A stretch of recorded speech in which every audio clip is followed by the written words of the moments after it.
Welcome back to Rain on Your Parade with JL Cauvin. I am JL Cauvin, here as always with my producer, Mike. Hello, Mike. Hello, JL. Hello, audience. How are you? Let's just keep the conversation between me and the audience. I'll use you. Use me as your go-between to the audience. The audience does not want to hear from you, and they don't want you. Don't ever look them in the eye. Okay, they're just finicky that way. Gotcha. There's things that my fans don't like: eye contact and anything I do that costs more than $0. Okay, it's like they're gremlins. You got to know the rules before you interact with them. But it's great to be here, folks. I'm happy to be here. It's as I record this, it's a super hot day in New York. Awful. But we're in an air-conditioned studio that the Lord has blessed us with. So thank you. Amen. A couple of shows to let you know about. October, guys, October. It's a real Oktoberfest at jlcomedy.com. Pittsburgh City Winery, October 11th. Sure, the Pittsburgh Improv, after I had to cancel my second date with them due to a shoulder surgery catastrophe, they decided not to return any more of my emails ever. So City Winery, we're happy to be at a new venue in Pittsburgh. City Winery. Catch me and Pete Dominic there, because when you're a real star in comedy, they demand that you have a co-headliner. That's just standard industry. They're like, he's so big and famous and awesome, he's probably going to want an equal person just to keep him company. So me and Pete Dominic, October 11th, Pittsburgh City Winery. October 20th, Flappers in Burbank, California. Not Bareback, California. That's something else. 2 shows. So be sure not to sell either of those out, fans. I'm in the small room, but together you get a medium room size audience between the 2 shows. So hopefully we sell those out. And then October 28th, Salt Lake City at Broovies Cinema Pub, because yet again, another club I've performed at declined to reply to any of my emails over the last year and a half. So we're happy to have a new sponsor in Salt Lake City, Broovies Cinema Pub. Soon to regret booking JL Cauvin. So get your tickets to all those at my website, and then a live episode taping of Making Podcasts Great Again, Friday, December 1st in my hometown of New York City. So get your tickets to all of those if you live anywhere near any of those shows or plan to be near any of those shows. So that's it. Housekeeping done. Please leave a 5-star review, right? We're still doing that? You just leave a review. I don't think the algorithm likes when we ask for 5-star. But leave a review. But if if you're feeling generous, closer to 5 stars than not. Okay. Sure, everybody. Way to ask for it? If you think I'm a 3-star comic, shit all over my iTunes and give me 3 stars. Thanks so much, Mike. Leave an honest review. Leave an honest review. But I assume if you leave a review, it's either going to be 1 or 5. Yeah. I don't think people are motivated to be like, in the middle 2, of the road. Yeah. 2 stars. Yeah. Those are weird people, don't you think? Yeah. Exceptionally weird. Yes. I give 3 stars to this show. I'm going to take time out of my day to not say it was the worst show. I can respect somebody who gives an honest 1-star review. If they genuinely think like nobody should listen to this podcast, I'll take a 1-star review. Because they feel like they're saving other people from listening to the show. Yeah, they're doing missionary work. Right. So, like Oscar Schindler for podcasting. Yeah. Trying to save all the... Right. 1 more review. That could have been 1 more life. Yeah. Anyway, good. Always love when the Holocaust gets brought up early in the show. We should never forget. Forget what? Zing. Anyway, guys, Kyrie Irving coming on the show later today. Yeah. Tough booking. We got him. No, but you know what we're doing here. Obviously, everybody by now knows. But if we have any new listeners, you're probably saying, "What's with all this talk?" I came here for alpha bro male advice. I want somebody to tell me why I'm a piece of shit and how disrespecting women and making money in real estate will make me the man I always thought I should be. And we're going to interview porn stars as well. Okay, we got to do that. Like that's the algorithm loves that. Or honestly, if any fans of the show have big breasts and just want to sit in this chair next to me in a low cut shirt and pretend to be a porn star, that could be funny. That could be like if we just basically do like mock episodes with people who don't do what we claim they do. Yeah. Like me, I claim to be a comedian, but if you look at my calendar, there's barely evidence of that. Mm. So, that might be a new theme. I'm also thinking about doing a Jesus 2024 podcast I might have to talk to the CEOs at Slickback Studios. The Jesus 24 2024. Like if Jesus was podcasting today, how he would get followers. And basically it'd just be me as Jesus. As Jesus, but talking like an alpha male bro. Like, how did you get your disciples? Well, I just, you got to get out there and do miracles, man. Like a dude is not going to respect you. A man is not going to respect you unless you're doing miracles. And Mary Magdalene, hottest pussy in all of Galilee. Oh God, even hearing that made me cringe. And guess who she rolls with? Me. Okay? Me. You get what I'm saying, though. It's just like I'm cringing even thinking about this. The concept, it is, though it's making me laugh. I'm kind of like, Mary Magdalene's pussy. I was just like, oh God. That just like crosses so many wires from Sunday school in a way that makes me so uncomfortable. No, sure.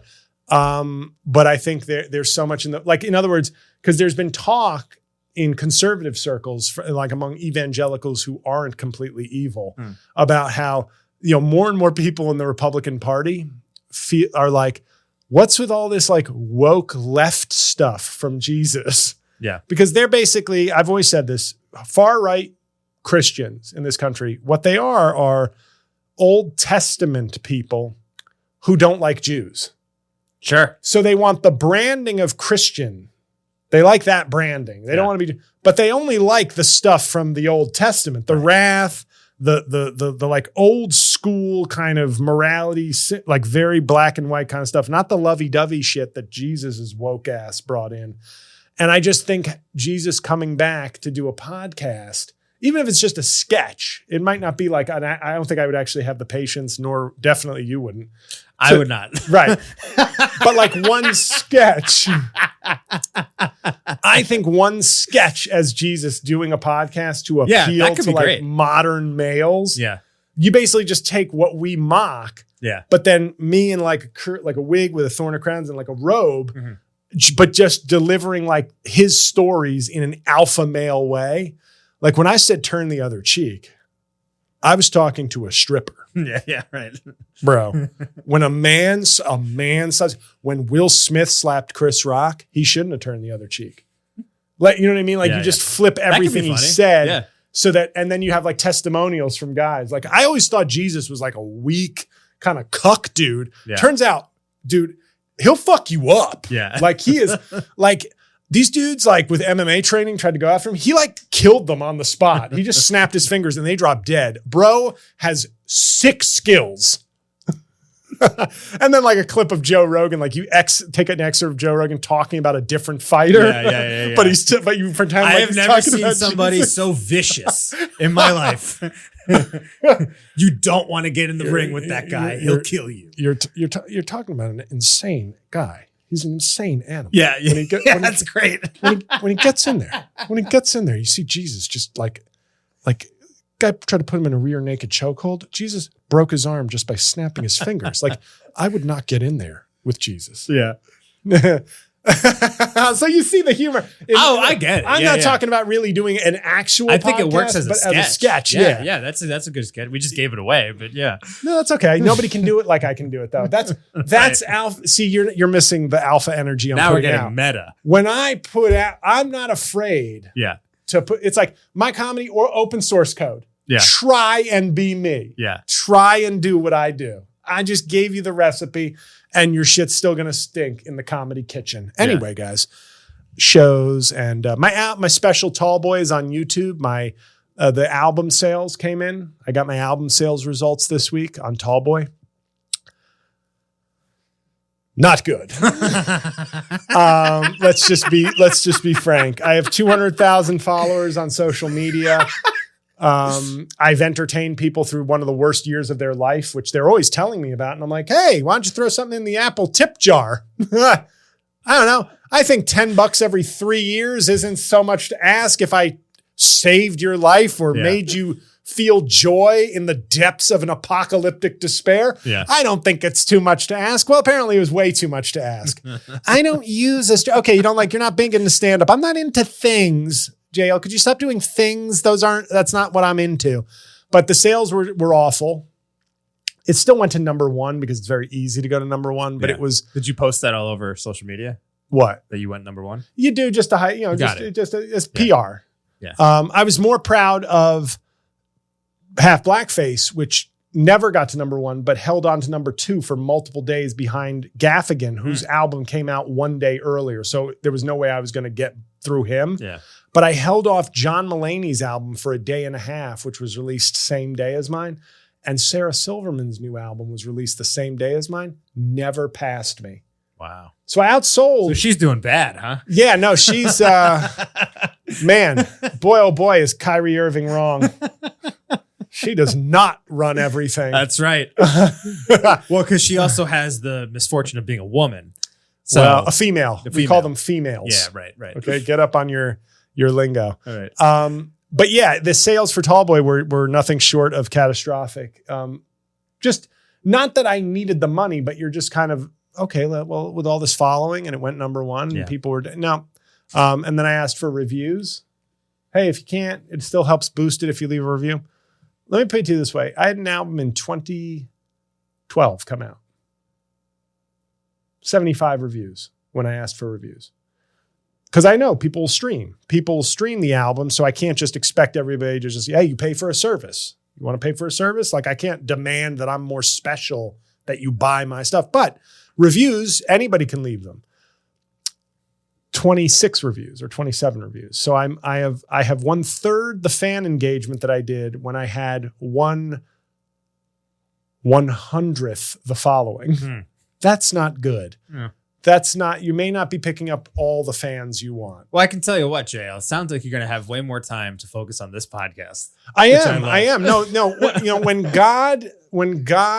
when Jesus 2024 podcast closes one door and burns the house while you're behind that door to ashes, a podcast door opens at Slickback Studios. That's right. So no, I'm very excited to put all my effort into this because if there's one thing my fans like, it's free things.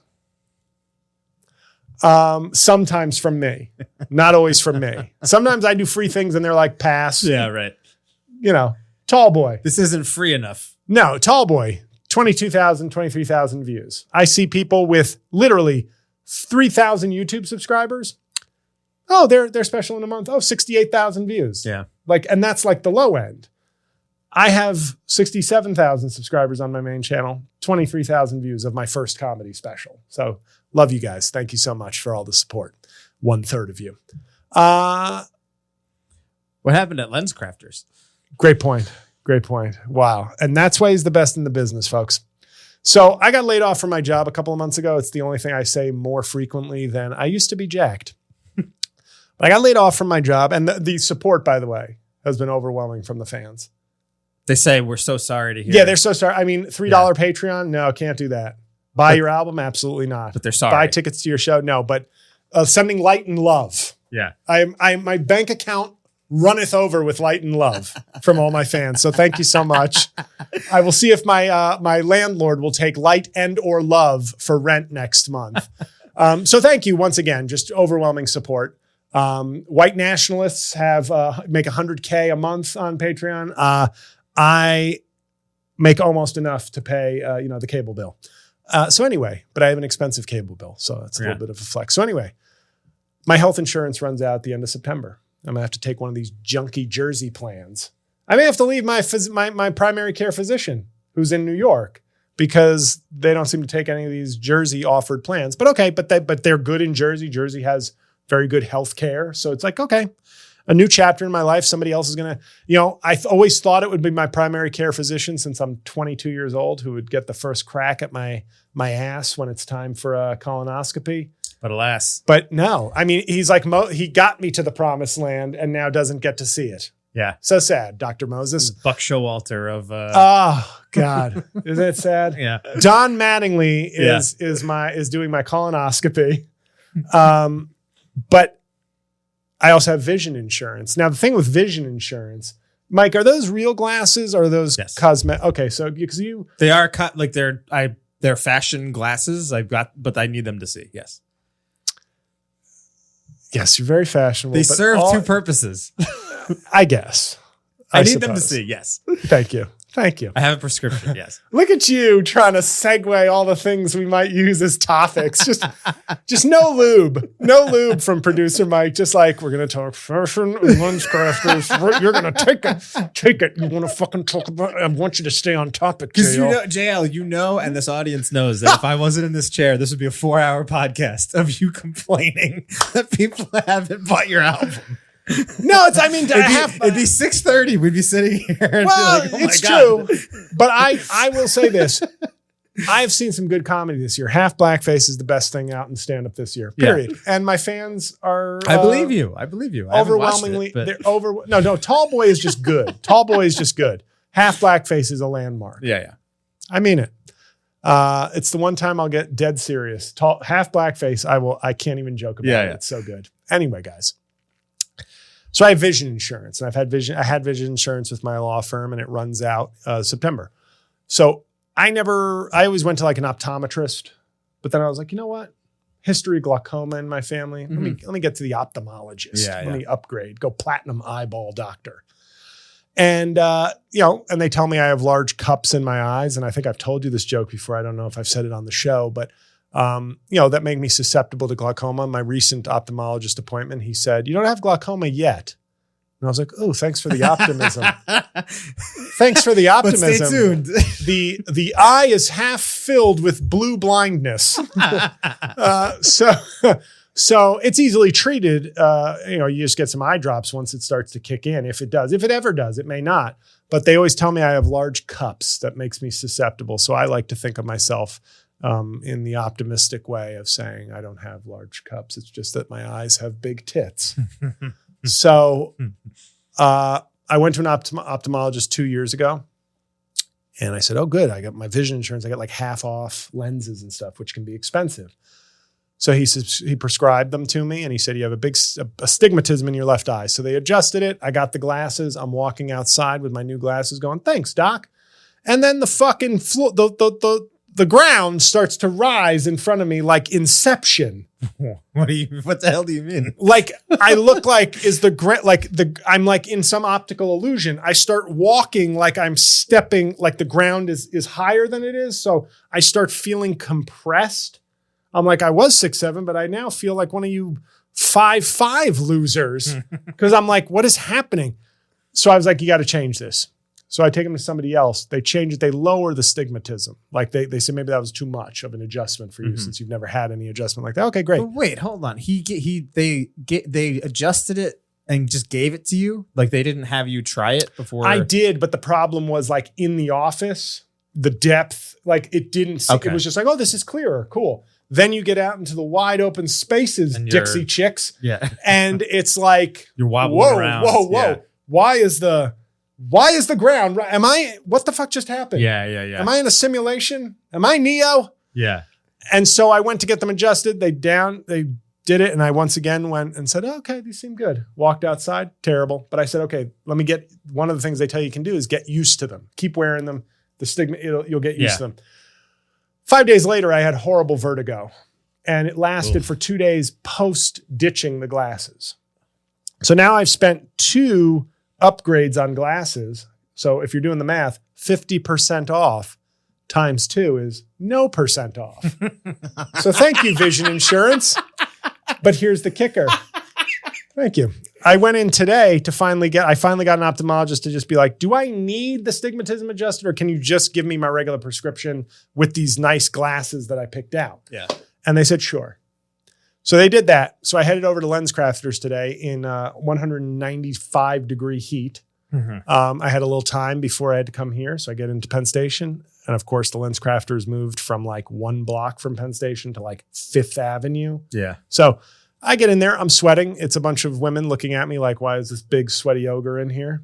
And I hand them my insurance card and I say, yes, here's the prescription. Please put those lenses in these glasses before my insurance runs out at the end of the month. And they said, we don't, your health and your vision insurance isn't coming up. So I'm sure I looked like somebody who was going to burn the store down later today. You know, there's just a look of stone where I'm going, okay, thank you. Yeah. And they were definitely like, can we call it a day early today? I think that big guy is going to destroy us all. I don't want to be in here when this place goes up. The Lens Crafters Massacre. Yeah, you right. know? Lens Crassacre, New York Post tomorrow. But witnesses say he was a giant. yes. So, and one person said, I think I've seen a YouTube video of his. And so basically now I have to call tomorrow. I have to do one of my favorite things, which is call my vision insurance place and get this straightened out and then get back to a Lens Crafters to get this filled. But, and that will be my third pair of lenses with vision insurance. So if you're doing the math, I will have spent more money with insurance because I was like, well, I have insurance, so let's do this. So now I have 3 trips at 50% off. It's pointless. But at this point, having insurance means just about nothing. It's only good if you get like, God forbid, hit by a car or a comet or something. It really doesn't actually help you do anything. Well, my law firm insurance was fucking gangster. Yeah. Yeah, because, you know, it's 2,000 lawyers at a big firm getting insurance. It was only 2. It was Aetna or United, but like massive platinum plan, you know, just dude, I haven't had insurance that I could actually use since I was on my parents' insurance. My mom has that teacher union insurance. Other than that, it's been a nightmare, man. A nightmare. These cost me so much money. I paid out of pocket for these glasses. It was like $500. Well, that's the fashion upcharge. Well, Mike. That's true. Yeah, the frames alone were $300. The vanity. We don't have vanity insurance in this country, Mike. Well, maybe we should think about it because we're a nation of TikTokers. So that's true. That's true. Content insurance. That's right. Why not at this point? Yeah. So Lens Crafters, I thank you. I wish I had never had vision insurance because I never would have done. First of all, my vision has not decreased. There has been no in the 4 years since I got vision insurance. It's like nothing changed, except I've now just given money uselessly to Lens Crafters. So this podcast is sponsored by Target Vision. They're not Lens Crafters. It's really not Lens Crafters' fault. It's iMed. iMed makes me mad. Yeah. And that's gold, everybody. iMed is my vision insurance, and it's a nice deal if you can just get the right glasses. You know, 50% off is good. Yeah. Once a year, you know, you get 50% off lenses and frames or contacts, like 2 of the 3. So that's a good deal. So it seemed like a good thing, but it made me. Did you ever see Kung Fu Panda, Mike? Not in quite some time, but yes. Okay. Well, Kung Fu Panda is my second favorite Jack Black film after School of Rock, which is a top 10 J.L. Cauvin film. Love School of Rock so much. Do you not love School of Rock? I like it. That's not. I like. In terms of Jack Black movies, I like Saving Silverman the best. That's my favorite. I don't know if you've ever seen that. I have. It's not a good movie. Oh, it's so funny though, man. You don't think so? It's not a good movie. All It's okay. Like you're home, it's raining outside, and it comes on Comedy Central or something, and the Neil Diamond comedy. It's a star-making performance from Jack Black. That turned him in. That he had that way before School of Rock. Cable Guy, sir. He was in Cable Guy. Yeah. But he wasn't like a standout in Cable Guy. No, he wasn't. But now every time I see Cable Guy, I go, hey. And High Fidelity. Yes, he was great. He was very good in High Fidelity. Big role for him in High Fidelity. Yeah, very good in it. Not so much Saving Silverman. Moving on. But in Kung Fu Panda, they find out there's a prophecy that the bad guy, the leopard, will escape. Yeah. So they double the guard. But in their actions to double the guard, the messenger comes, the feather falls in. That's what helps them escape. If they had never done anything, the prophecy actually wouldn't come true. But because they heard the prophecy, they take action, which leads to the prophecy. Right. That's what my vision insurance was. I'd be the same person here with hundreds more dollars in my pocket if not for having vision insurance. And still no glasses. Still no glasses. Well, I have my, these are from the Jared Fogle collection. So I have these. Oh no. You do look like Jared Fogle. Well, can I tell you a sketch? Uh-oh. Can I tell you a sketch that I'm also doing? Yeah, give it away. Go ahead. Hey, they can't do it. This is a flex. I don't know why you think this is a flex. This is, I call my shot. Yeah. And then I hit it out. Okay. Jared Fogle, this is a sketch I've told my listeners about before, but you're going to hear it now. Okay. I want to do a sketch where it's just a dinner party. And I have to get in a little better shape and grow my hair out. Okay. Which by December we can do this. And I'll be paler in December. So it'll really work. Mm-hmm. And it's a dinner party, kind of like evening time. And it's like clinking glasses and background music. And like people are being, and a woman like sees me, like my character is like, oh. And you can't tell if it's a commercial or if it's a movie preview, but like they get to talking. It's clearly some sort of meet cute. And it's like, oh, wow. And they're getting to know each other. And little clues drop like, oh, well, I was away for a while. I'm back home finally. Oh, wow. Okay. Wow. That's interesting. Yeah. And they share details. And, at some point she offers him like a pork product. And he's like, oh no, I actually, I converted to Islam recently. And just little things, but you have no idea who it is yet. And they're clearly getting along famously. She's like, wow, do you work out? And he's like, I got into the gym like 5 years ago. I just started really help me focus and help, keep me out of trouble. So like, wow. Okay. Wow. I like that. Like, big, strong guy. Very nice. And they exchange numbers. And at the end she goes, I just to be upfront, like, I don't like, well, I'm a single mom. I have 2 kids at home. And then you just cut to me and I go, like a smile of like, I love kids. And then on screen as it fades out, it says Jared is out. That's pretty good. Now here's the thing you're not saying, but as soon as I say it, you'll realize it. Nobody's going to get to the end. No, of course not. Like, even if people are like, this is hilarious. It had to be directed brilliantly. Right. But it's like, it's one of those ones that will have such a high rewatch value. Yeah. So if you can get it to the 50,000 view mark, I think then you're talking, now it's going to start getting a lot of rewatches. But I've thought about that sketch for over a year. That's funny. Yeah. It's so dark. Yeah. It's so dark, the turn it takes. But anyway, I know there were 2 things that were on Mike's mind today, and those were fashion and aging. Yeah. And how are we doing on time? We should probably take a break. You know what, guys? That's what we call a tease. So we're going to talk about some things I hate, namely fashion and aging, when we come back. 2 and 2.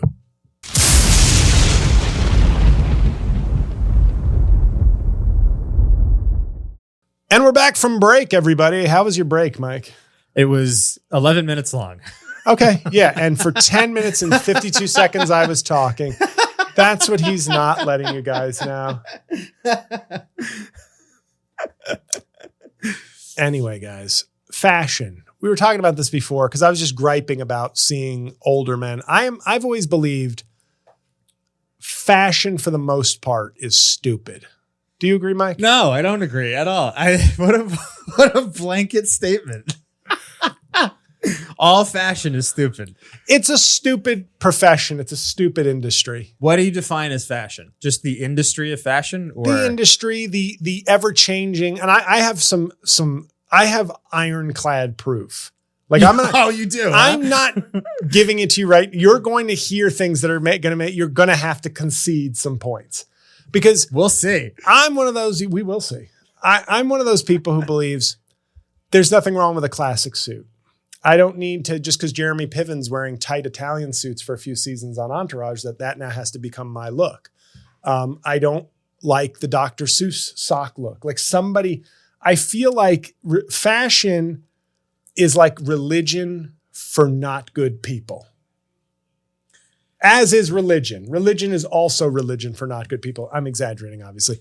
My point is, I grew up thinking, you wear a navy suit, you wear a navy sock. Your sock should be like same tone or a little darker than like the clothes. Mm-hmm. Then it became this thing all of a sudden where, oh no, socks are the new ties. Who says who? Who said that? Somebody said that. That wasn't an epiphany on Mount Sinai. that came to people. Somebody with influence just said that because they needed to move socks. And then all of a sudden socks. Oh, look, for 100 years, these would have looked like children's socks, but now I'm a high-powered finance bro. And that's how you know. This is a difference in personalities. Fine. Because socks are, they're not the new ties. Socks are one of the places where if you wear a suit, and honestly, even somebody as conservative, dress-wise as you, not conservative, ethically. Right. But the way that you abortion dress is murder. Continue. The way that you dress, the socks, that should be something that you feel good about sort of using as like a statement part of your outfit to pop because JL, you're not going to go crazy with the shirt. I know you're not going to go crazy with the tie either. So why not put a little pop of color in your socks? Also, let me wait before you. Sure. When you wear a blue suit, do you wear brown shoes? Yes. Okay. I also have had a burgundy shoe in the past. Okay, but not. Have you really? Yeah. You've had a burgundy shoe, like a reddish, like a dark, like a dark maroon, like a burgundy. Well, at least you're wearing the right shoes with a blue suit. No, this is. You're not wearing black with blue. No. Okay, good. No, but that's my point. Is that I know there are classic rules that I adhere to. Yes. But okay. Two things. Now this is going to be a little bit of a height privilege moment. Okay. Let's hear it. We all know I used to be very jacked. Now I'm just sort of a depressed slob. Literally, you mentioned it like 15 minutes ago on the show. Well, it's a running joke, okay?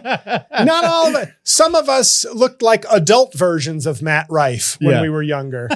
Boom, we got in a Rife as well. Rife. But when I was working at law firms and whatnot, guess what? You know what made the suit? The man. That still applies. No, but there was nobody was going to be looking at my socks because they were like, my God, that giant sculpture of a man is wearing the fuck out of that suit. And it's like, yes, the end. But this is definitely just evidence of how our minds don't think alike on this, because I have seen many jacked men who fill out a suit nice not look good in suits because the suits are bad suits. Well, but that's a bad suit. But it does. So what do you define as a bad suit? And when we're talking about the socks, I'm not saying that the sock has to be like a busy sock, but if I'm wearing a blue suit, I would like to wear some kind of complementary color with it. Blue's also fine. That's just kind of the safe look. It's not like that looks bad, but I like wearing maybe like a little cream or something that's a little pinkish. If I want to take chances, okay, I'll throw out a box of condoms. If I want to take chances, I'll do stand-up comedy for 20 years. I don't need my socks. Years? I don't need my socks to be my risk taking. But it's not a risk. This is the thing. Why are you looking at it as a risk? Why is wearing a sock with some color in a blue suit a risk? No, because this again,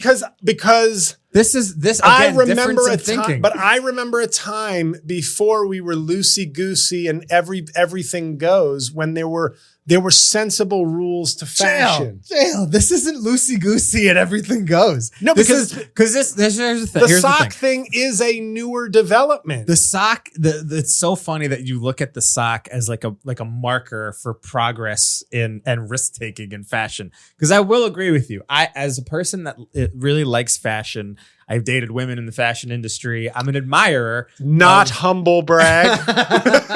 Arrogant brag. No, sometimes it's women in marketing or whatever. It's not like models or I notice you're not bringing up your law firm ex who kicked you to the curb once she passed the bar. Yeah. She kicked me to the curb before she passed the bar. That's a flex. She's like, I'm going to pass. Yeah. Wouldn't it be great if she came back and she was like, I failed. Will you take me back? That's never going to happen. I wouldn't worry about it. But so the place where I do actually agree with you, where, as in the conversation that we're having, where fashion can be ridiculous. We have certainly pushed some of the rules for men and what men wear. Like now Russell Westbrook, exhibit A through G. Yeah, like I am still not in a place where I will wear a dress. Like, and there are men that will do, like a Harry Styles or somebody like that will do that. Will wear a dress to a movie premiere. And like that's so like Rick Owens is big on these sort of like he makes like men's skirts and like stuff like that.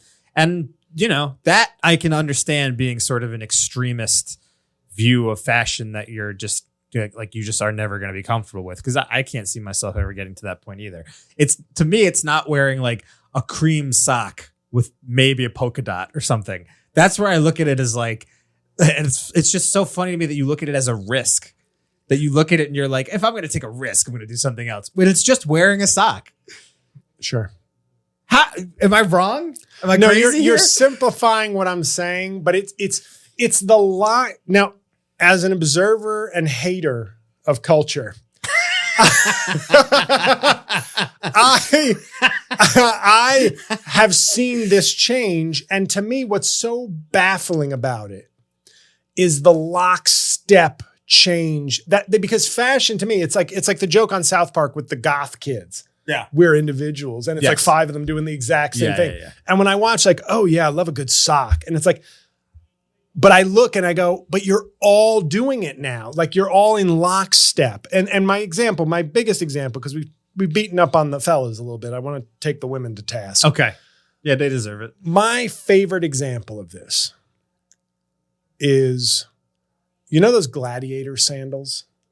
Yeah. The ugliest, maybe the ugliest. No, not Birkenstocks. Literally the ones that like they leather up to the knee. Oh, yes. Yeah, sure. Yeah, yes, those.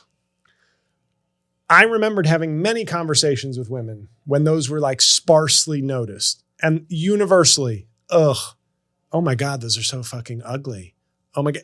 I've never had a conversation with anybody who knows those shoes and doesn't think they're one of the most hideous things ever. Yeah. But one summer, several years ago, all over the place, everywhere, not on everyone, but like all of a sudden it was like, they were the Target bag, the Target reusable shopping bag of their time. And I just thought, so somebody put out a memo or somebody famous decided they were okay, or Anna Wintour wrote an editorial. And then all of a sudden they went from ugly to like must have. And that's what I see with that. It's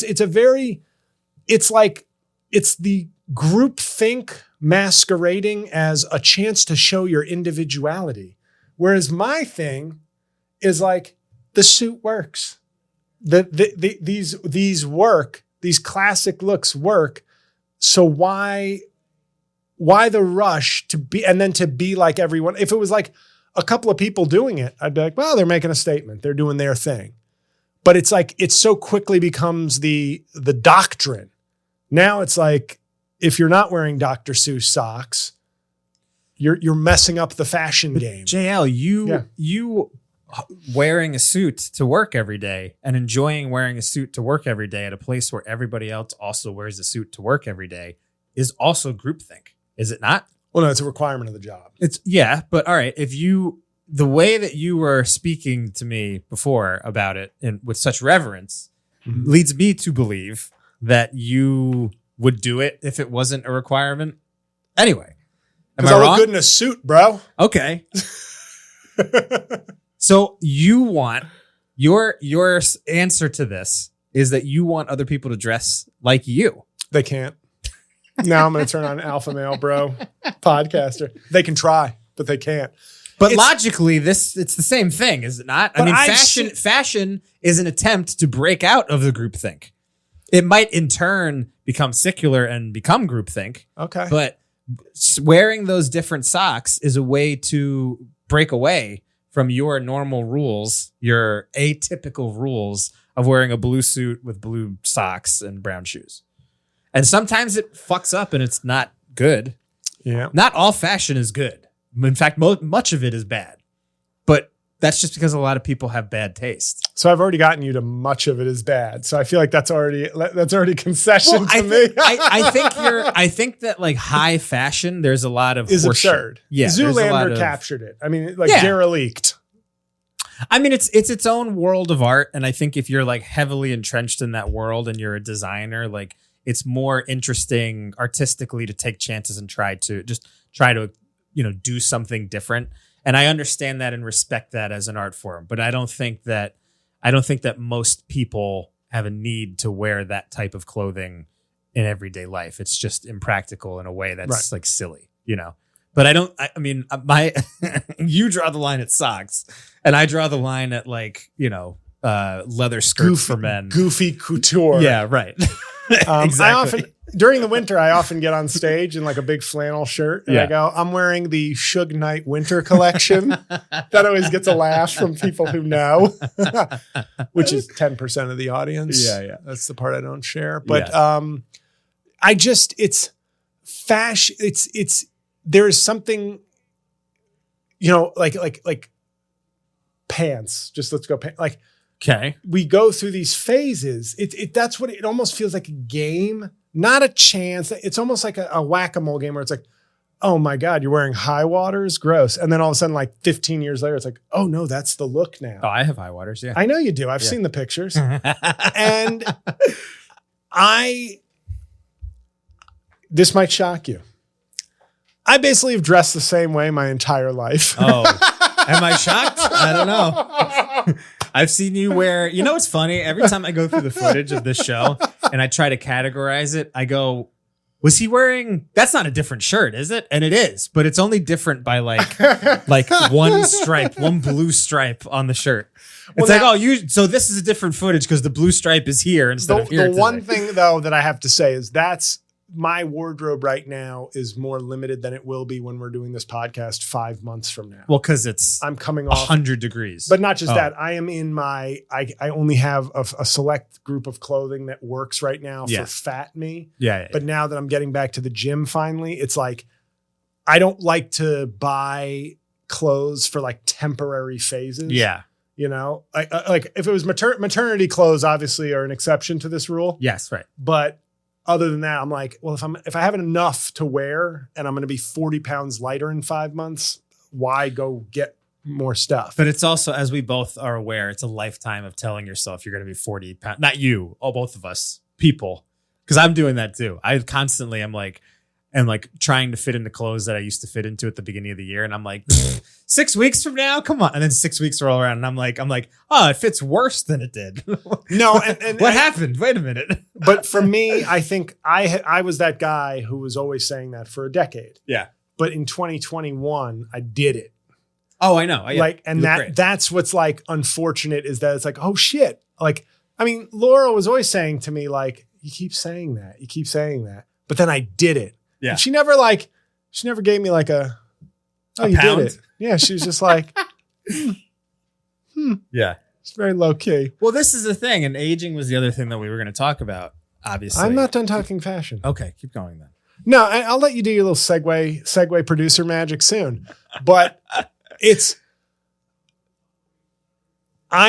think I'm one of those people, obviously, that just thinks risks with fashion are dumb. That's it. I can't be more. I know that's blunt, but like, we're not defining what a risk is. And I think that's the thing. Are socks the risk? Socks are a gateway. They're a gateway drug. Because you start thinking you're bold or expressing yourself. That's where it starts. You start to think, oh, I'm not wearing goofy socks. And then there's dancing. Exactly. And we don't, not in my town. And it's not a big deal, but it's, to me, what's so funny about it is there might have been, I don't know if it's media or social media or whatever, but there could be a time where somebody had a look, and you're like, wow, that's kind of a bold look. But things become so quickly, I'm going to do that. I'm going to do it. It's a kind of a precursor to the kind of TikTok copycat culture. But even me, when I see guys like a Johnny Depp, okay? Yep. Laura's favorite man on earth. Interesting. Still. Wow. Because now she almost has sympathy for him because he's not as good looking as he was. So it's more like it's the way you'd feel watching your favorite athlete have one more good season, even though he only hit 280, but man, he gave it everything he has. Yeah. But I look at him and I Amber Heard, it didn't deter her at all? I think she's like Amber The trial? deterred. Yeah. No, not really. Okay. She's a Depp A stan? a Depp stan. Yeah. Okay. A Depp stain. But his look, I always say, yeah, that's a choice. He's making a choice, and there's plenty of dudes who rock I got 8 rings. Oh, dude, and he looks horrible. 3 chains and tats. And tattoos are we could have another full episode on tattoos, and we might. We should. Mike just gave me we should, but for God's sakes, not now. But he's got a look, and it's dumb. It's very dumb. But that's what I'm saying. Like, he's famous, and he is good looking, but he has horrible taste. And that's like a different thing. Mike, can I ask you a question? Should I go out today with 7 rings or 9 rings?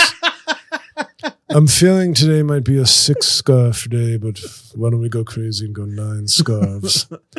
Amber, I'm thinking tinted sunglasses with thumb rings today. Oh, God.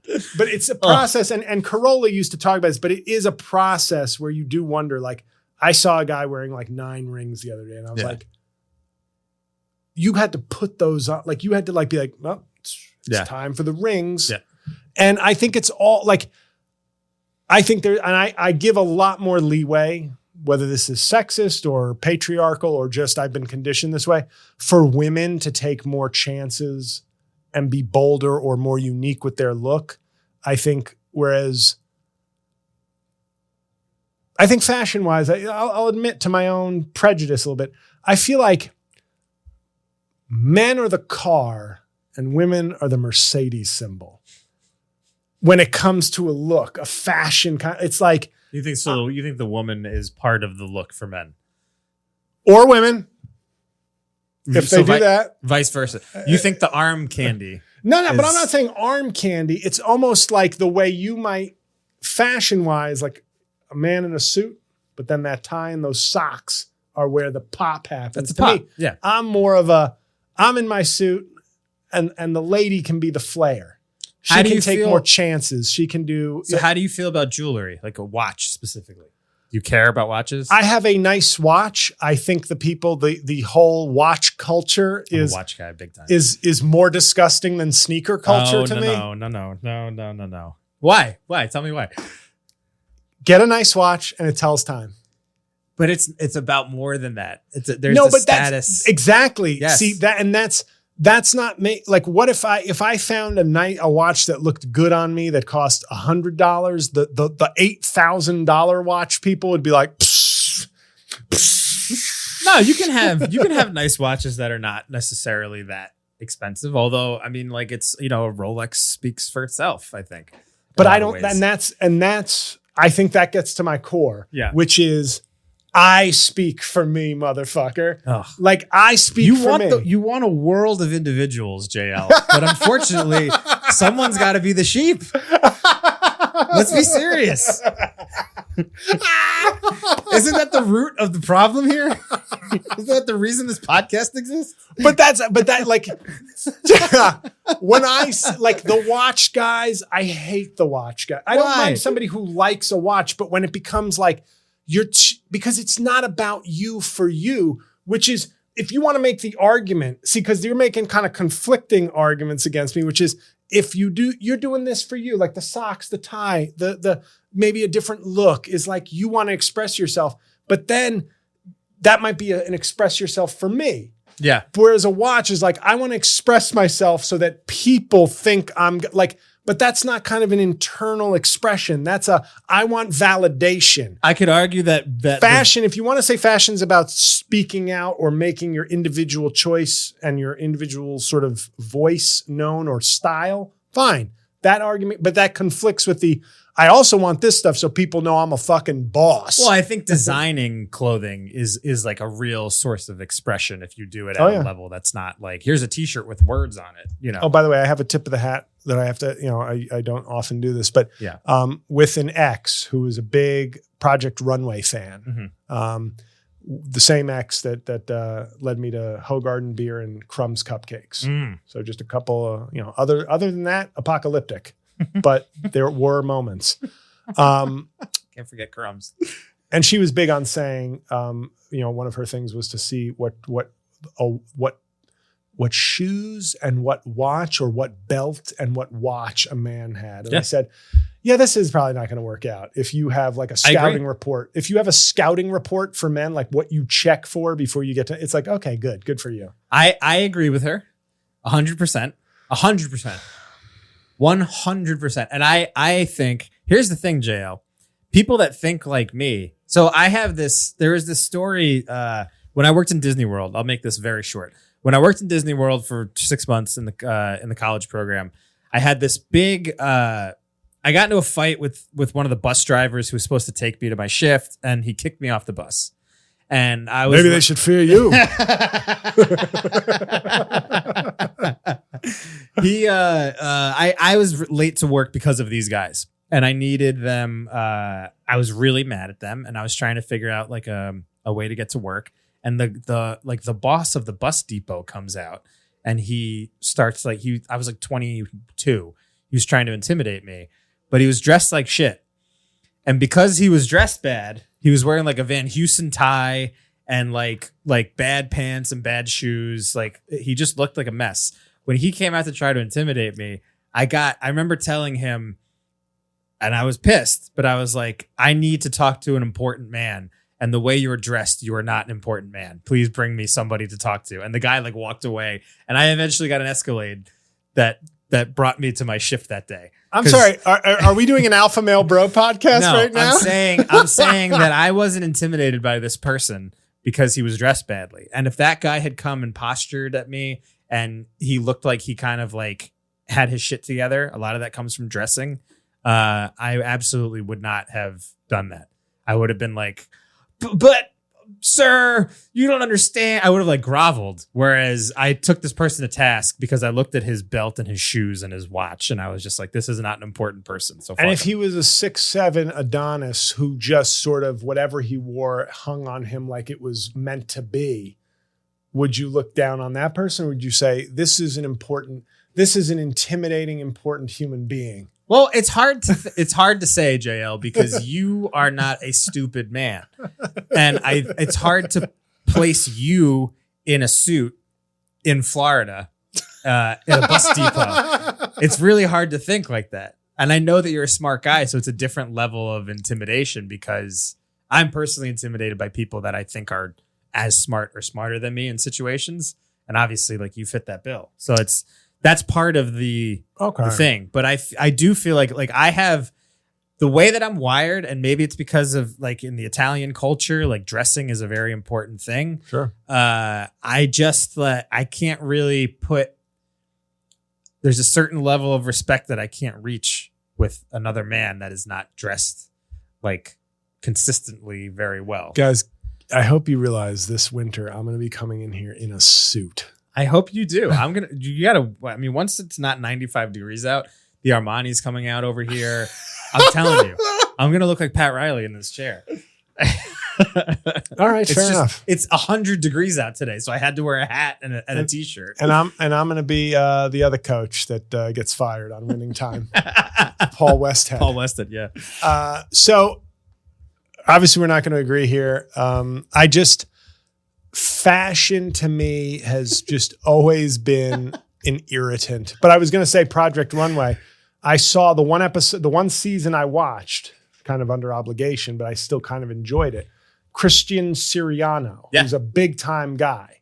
Yeah, that's that's what hot mess guy. He was made on that show. Yeah. And I watched him and I was like, the stuff he made was like, no, I don't want to say normal, but like within the bounds of normal. Yeah. And I saw that he had to do all the stuff, they all had to like have the physical skills. So it's almost like I want to say that some of the people who work in this field are talented and creative and have amazing skill sets. But just like you can watch a comedian like Sebastian Maniscalco and think, he's weaving great pictures up there, and then look out at all the people who love him and go, what a bunch of fucking idiots. And you don't like the tastemaker aspect. of this. You don't like the fact that somebody says. I feel like Emperor's New Clothes is the most, as much as that's a fable about other things and authority and whatnot. It reminds me. I take it literally sometimes too, as a story about the ridiculousness of fashion. Like he's naked, and people are like, "Wow, yes." And did I like it when a non-crazy Rose McGowan showed up to the MTV Awards with Marilyn Manson wearing string? Sure. I guess the 20-year-old me was like, well, fashion's not so bad. I like that look. Yeah. That's it. Boy, as anybody, I say this as a man who's in a downturn. I don't know if there's ever been Kathleen Turner comes to mind, Kelly McGillis, but Rose McGowan, from a peak, from like a... Well, who's the one from... she was like the Larry Bird to Alyssa Milano's Magic Johnson, and now all of a sudden she is roughed up. Yeah. Who's the one from The Shining? Was it Shelley Duvall? Yes. That's a fall from grace too. Not that Shelley Duvall was like... Where was her great... No offense, Shelley, if you listen to the podcast. It's not quite Rose McGowan, but I think the fall was harder. I don't know what... All I know is the floor. I don't know what period you're referencing. Have you seen the new floor, the recent floor? We'll off mic. We'll do it. Well, I'll show you. When your ceiling is olive oil, I don't know where, like The Shining and olive oil, like that's no. Hey, come here. I guess that was hot, Shelley Duvall. I don't know. I'm not gonna hurt you. I'm just going to bash your fucking brains in. That's actually how I try to get booked at clubs. So fashion, dumb. I think we all agree on that. I look forward to your fashionable t-shirts. I'll be wearing like arm-hugging Land's End polos that will wow the people because it's the man maketh the clothes. Yeah. And I think you seem to come from the man and clothes equally important. I'm more of a man makes the outfit. Yeah. Okay. That's how I live. Anyway, we're going to take one more quick break and then we'll come back with the little comedy segment. And then that's it for this week. So hold on, everybody. We'll be right back.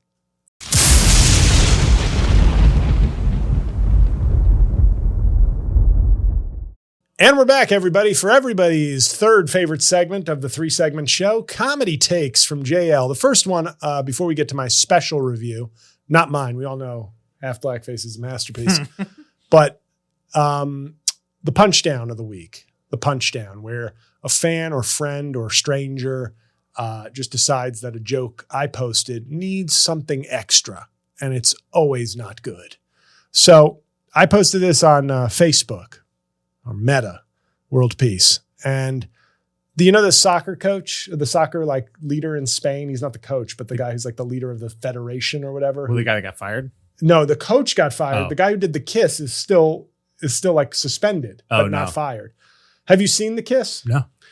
It was, I got to be honest. Hey, a woman's bodily autonomy is her autonomy. I'm not saying anything about that. But what I expected when I heard the story was like some lecherous Spaniard, like just fucking tonguing her and be like, "We won, woman." Yeah. You will give me a kiss. See Yeah. the lisp? Yeah, Yeah, the lisp. I got you. Congratulations, Barcelona. Lecherous Spaniard. Yeah, like a real swarthy, it's not rape unless she's dead, kind of your ancient Euro attitude. Yeah. It was like he hugged and he looked at her and he just gave her like a peck, like a strong, but it was like there was no element of romance or like, I was expecting something stronger. Mm-hmm. Once again, not okay, but it really, if you see the kids, it's really just not what I was expecting. It was like for this big a deal, I expected something far more strong. Yeah. Which made me post this on Facebook. And it went away. My take on the Spanish soccer kiss.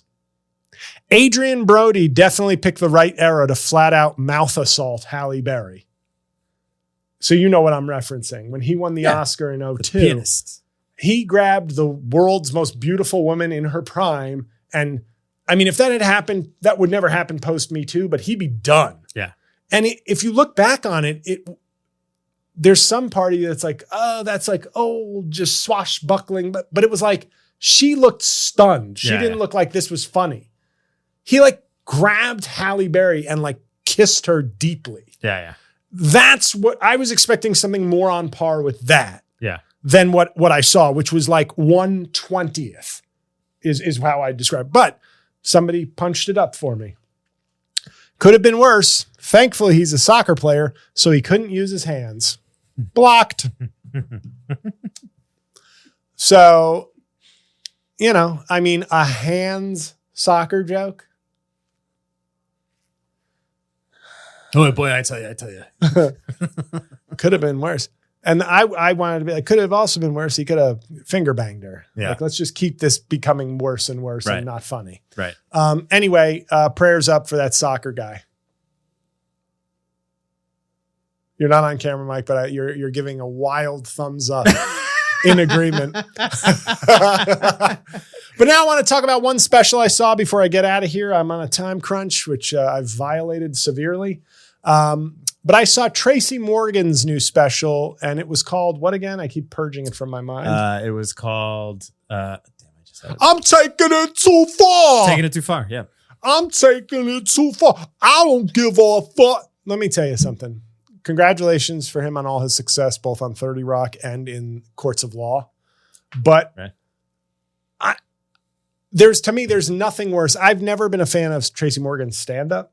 You know, there's been things he's done that I've liked. And I've always said this, like, I'm not the biggest Kevin Hart fan as a stand-up, but I wouldn't say that to Kevin Hart because I like his movies. I've liked several of his movies. So there's no point in being like, it's like when people, I'm sensitive to that because people will be like, I'll put out a stand-up thing or an impression. They'll go, I like your Trump. It's amazing. I'm not so sure about this. And I go, thanks. Yeah. Thanks. At least as a thank you for the things you do like. Maybe you couldn't like get in my face about the things you don't like. How about that? If you're not going to buy anything, how about you just shut the fuck up? Yeah. I'll take that. I take dollars, crypto, and shutting the fuck up as forms of payment. but the Tracy Morgan special, I was like, I feel like I've never been a big fan of his stand-up. And raunchy ages bad.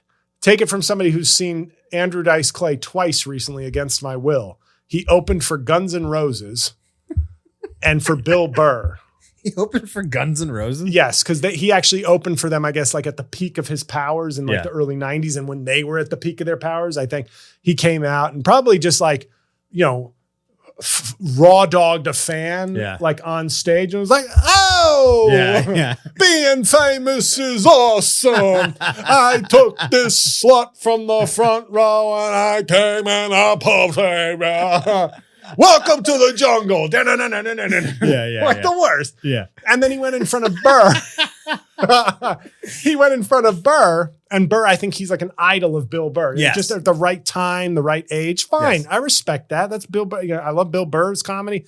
That's if he doesn't have to have the same idols as me. Hey, if I became a huge sensation and Chris Rock was willing to open for me at the Garden in 10 years, maybe it wouldn't have aged well, but I'd still be like, I mean, what a dream come true. Yeah. And then he opened for Guns N' Roses and he workshopped the jokes a little bit. I give him credit. But I just find his shtick alarmingly embarrassing. So I'm walking in the elevator and we got this corona COVID. And I'm in the elevator standing on a circle because they don't want you to get close to them. Fuck you, bitch. I'll fuck you in the corner of the elevator. Take COVID and come. Oh! So my point in illustrating that is raunch ages the worst. Yeah. It's a young man's game for awful people. Yeah. Raunchy comedy is for young people who are not good people. Yeah. And seeing an aging raunchy, so watching Tracy Morgan, it was like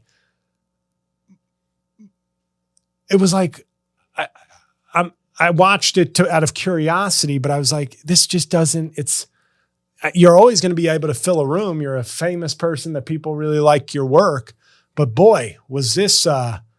I'm taking it too far. I took it too far when I got to like minute 10 of 50, and I watched the whole thing, and I was just like, I'm glad that I'm 44, but I feel like a silver lining to not having the success I want is that I keep having to be hungry and keep having to like find new things, whether it's, wearing funny socks or writing great jokes. I have to find a way to express myself. So I like that my best album came out in my 20th year doing stand-up. Mm-hmm. That will not always be the case. There will reach a point where I am so culturally out of it or irrelevant that I just won't be able to keep making things that will appeal to people, even great comedy fans who are younger. It just won't at some point, but I'm not there yet. But when I watch specials like this, I'm like, you're there. I know but you're never, ever going to know because there will always be people willing to buy tickets to a famous guy and just bask in the fame. But man, it was not, and the better stuff, the raunchier it was, I thought the worse it was. So that it was kind of like, if I were advising you, I'd be like, why don't you just stay away from that stuff? Keep developing that other stuff. Yeah. Well, it's also like stand-up aside. It's like if you watch some of those movies from the 80s, you go back and watch like Porky's, you're just kind of like, what? This was like an iconic comedy. Why? Doesn't really make a lot of sense. Just like a raunch fest. Yeah, I never watched Porky's. I don't even really remember. I remember watching it, and it's a lot of just like guys looking at girls through like a shower. Remember when it was the 80s and we could just watch a woman shower? Yeah. Oh! Now they're like, excuse me, I'm trying to get clean. Well, I'm going to give you some more shit on your face to clean off, bitch. Oh! And 40,000 people at MetLife are like, yeah, Dice! Face raper, bro! Go. Dice. Like, it's like, tongue up this chick's ass. Am I watching a comedy show or the final scene of The Accused? Yeah. The pinball machine scene in The Accused. What are we doing here? Yeah, it's wild. This chick didn't give me consent, so I took it. Is that a confession, sir, or a stand-up routine? You ever see a chick who's like, oh no, he loves talking about how sexual women are now. Back in my day, they used to, but now a woman's fucking up. There's like a porn star on my dick. I don't know what's going on. It's as you can imagine, great comedy. But yeah, Dice, congratulations on all your inexplicable success. Tracy Morgan, congratulations on 30 Rock and your lawsuit. But I don't think I'll ever be watching any more stand-up from either of those characters. Dice. It is pretty amazing. People just like go to a comedy show and just cheer his name. Where else have you seen that? And he's in a right moment though, because it's kind of he's the most anti-woke. Oh yeah. He represents a pure time of comedy where you could just talk about jizzing in a girl's hair and it was just good fun. Yeah. I mean, the one joke, I will give him his credit. The one joke I like from him. So I'm with this chick and she's under the table blowing me. Or does he say, I may have already screwed it up. Oh no, he goes, the chick is this chick is blowing me, right? And then she looks up at me and says, don't get it in my hair. And I said, what are you doing? We're in a nice restaurant. Yeah, I mean, I laughed at that because it was misdirection. It was raunchy, but the real joke was the misdirection. But there's plenty of people, as you know. I remember hearing Anthony Jeselnik either write or saying, like, I don't like most of my fans. Yeah. I don't like them. They come up to me and they're like, hey, Anthony, I like that joke when you murdered your family. I'm like, I didn't do that. But like there's comics like that are great comics, but who bring in like dummies. Yeah. They just get caught up in the vulgarity, so they like that. So Dice, the joke there is the misdirection, but to everybody else, it's like, he said come. Yeah. So on that note, he said come. Final famous last words. Thank you for listening to this up and down raunch fest of a podcast. People, go get yourself some plain socks. Go to the gym, work out. get a nicer brand of suit. That's the way to be fashionable in the rain on your parade world. So thank you for listening. Give us 5 stars or give us a review, whatever you choose, and go buy something I've done. Please, I beg you. So thank you. And we will see you next Thursday.